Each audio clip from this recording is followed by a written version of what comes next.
इस्लाम तो हमें इस बात की इजाजत ही नहीं देता कि कोई शख्स अपने आप को किसी ओहदे के लिए पेश करे कि जी मैं वजारत उज़्मा का इलेक्शन लड़ रहा हूं।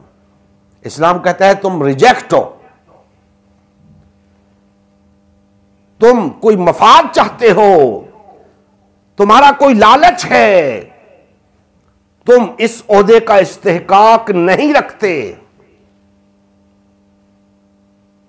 इस्लाम के अंदर इलेक्शन नहीं सिलेक्शन है। वो जो मुसलमानों की जमात होती है उसके अंदर जो शूरा होती है, वो शूरा बेहतरीन लोगों में से एक शख्स को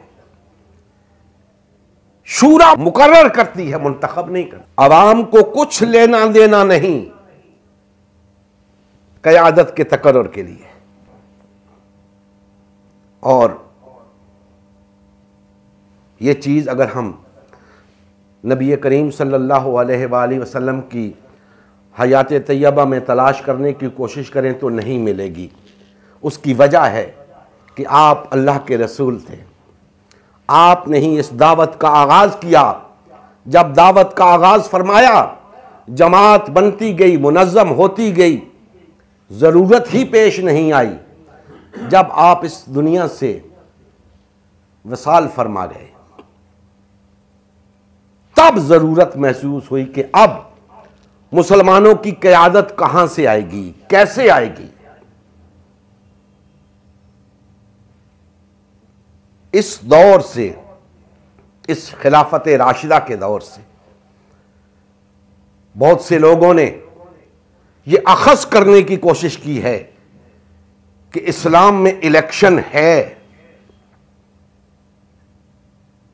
दोस्तान मोहतरम, ये 5 के 5 खुलफा खिलाफत राशिदा में मौजूद 5 के 5 खुलफा बगैर इलेक्शन के मुकर्रर हुए हैं। सैयदना सिद्दीक़ अकबर रजी अल्लाह ताला अन्हु, कौन सा इलेक्शन हुआ था? सब इस बात पे मुत्तफिक हैं कि सैयदना उमर फारूक रजी अल्लाह ताला अन्हु ने हाथ पकड़ के हजरत अबू बकर सिद्दीक का फरमाया कि मैं आपको अमीर अल मोमिनीन तस्लीम करता हूं, खलीफतुर रसूल तस्लीम करता हूं। उनके हाथ पे बैत की, उनको खलीफा मुकर्रर कर दिया। उसके बाद बैत सब ने की। पहले तकर्रुर हुआ, बैत बाद में हुई। और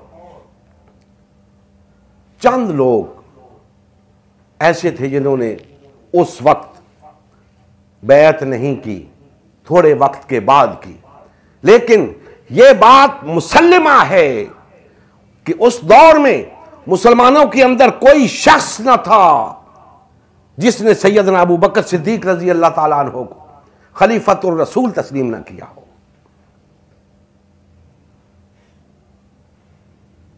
उसके बाद हजरत उमर फारूक रजी अल्लाह ताला अन्हु, उनको तो खुद हजरत अबू बकर सिद्दीक रजी अल्लाह ताला अन्हु ने मुकर्रर किया था। कैसा इलेक्शन, कहां का इलेक्शन? रह सह के बात आती है हजरत उस्मान गनी रजी अल्लाह ताला अन्हु के तकर्रुर के मौके पे, तो वहां भी कोई इलेक्शन नहीं हुआ था। 6 अफराद को इख्तियार दिया गया था कि आपस में से एक शख्स को खलीफा मुकर्रर कर दो। उन 6 अफराद से बाहर कोई शख्स ना खिलाफत का उम्मीदवार हो सकता है, ना हकदार हो सकता है। उसके बाद सैयदना अली अल मुर्तज़ा रजी अल्लाह ताला अन्हु, आपको भी खिलाफत इसी तरह मिली बगैर इलेक्शन के। सैयदना इमाम हसन रजी अल्लाह ताला अन्हु, उनको भी खिलाफत बगैर इलेक्शन के मिली। दोस्तान मोहतरम, 1300 साल मुसलमानों की तारीख के अंदर इलेक्शन नाम की कोई चीज नहीं। आज हम किस बुनियाद पे इलेक्शन को, जमहूरियत को, कबूल करके बैठे हैं। क्या जिस बुनियाद पे खिलाफत राशिदा चलती रही, जिस बुनियाद पे 1300 साल तक मुसलमानों ने हुकूमत की, क्या हम उस बुनियाद पे आगे नहीं चल सकते? चल सकते हैं, लेकिन इस जमहूरियत ने हमें टुकड़े टुकड़े कर दिया है, तकसीम कर दिया है, मुख्तलिफ रियासतों में बांट दिया है, मुख्तलिफ जमातों में बांट दिया है, फिरकों में बांट दिया है।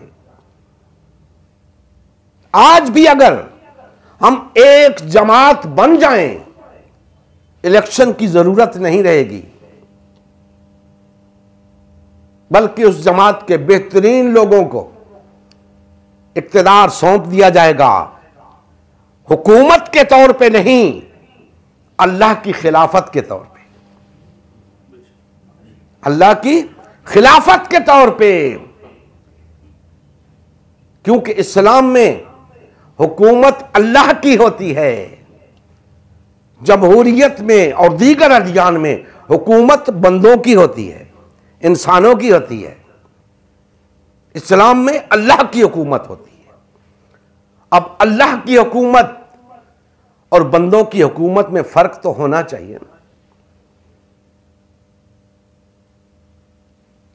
हम मुसलमान हैं, अल्लाह को अपना हाकिम तस्लीम करते हैं, अल्लाह को अपना इलाहा तस्लीम करते हैं, तो अल्लाह की हाकिमियत में क्यों नहीं आते? अपने ऊपर अपने जैसे हाकिम क्यों मुकर्रर कर रखे हैं? हमें अपने ऊपर हाकिम नहीं चाहिए, खलीफा चाहिए। नबी करीम सल्लल्लाहु अलैहि वसल्लम की ज़िंदगी का मकसद ग़लबा-ए दीन इस्लाम था। इस मकसद के हुसूल के लिए उम्मत मुसलमा की तश्कील हुई। उम्मत मुसलमा ने नबी करीम सल्लल्लाहु अलैहि वसल्लम की सयादत व क़यादत में इस्लाम को गालिब व नाफिज़ किया।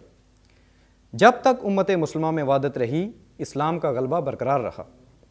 जैसे ही उम्मत मुसलमा में तफरका रोनमा होना शुरू हुआ, यानी पार्टी बाजी शुरू हुई, इस्लाम का गलबा जाता रहा। आज गलबा दीन इस्लाम की बहाली की वाहिद सूरत उम्मत मुसलमा की तश्कील नौ है। अल्हम्दुलिल्लाह, हमने गलबा दीन इस्लाम की बहाली के लिए अल्लाह के रसूल की जमात उम्मत मुसलमा को बाल व फाल करने का बेड़ा उठाया है। ये हमारा ही नहीं, हर कलमा गो का अव्वलीन फरीज़ा है कि हर किस्म के बातिल और तागूती निज़ाम के ख़िलाफ़ उठ खड़ा हो और गलबा दीन इस्लाम की बहाली के लिए फ़िरका वारियत और पार्टी बाजी से किनारा कश होकर सिर्फ़ और सिर्फ उम्मत मुसलमा को बाल व फाल करने में अपना तन मन धन लगाए। इस मिशन का हिस्सा बनकर अपना फ़र्ज़ मनसिबी अदा कीजिए, हक़ मुसलमानी अदा कीजिए। मज़ीद तफ़सील के लिए हमारा यूट्यूब चैनल उम्मत मुसलमा सब्सक्राइब करें। हमारा फेसबुक पेज उम्मत मुसलमा की तश्कील नौ लाइक करें। इस पैगाम को ज़्यादा से ज़्यादा शेयर करें। सवाल जवाब या फ़ीडबैक के लिए हमारा व्हाट्सएप ग्रुप या मैसेंजर ग्रुप ज्वाइन करें या इस नंबर पर रब्ता करें। नंबर और तमाम लिंक्स डिस्क्रिप्शन में भी मौजूद हैं। जज़ाकल्लाह खैर।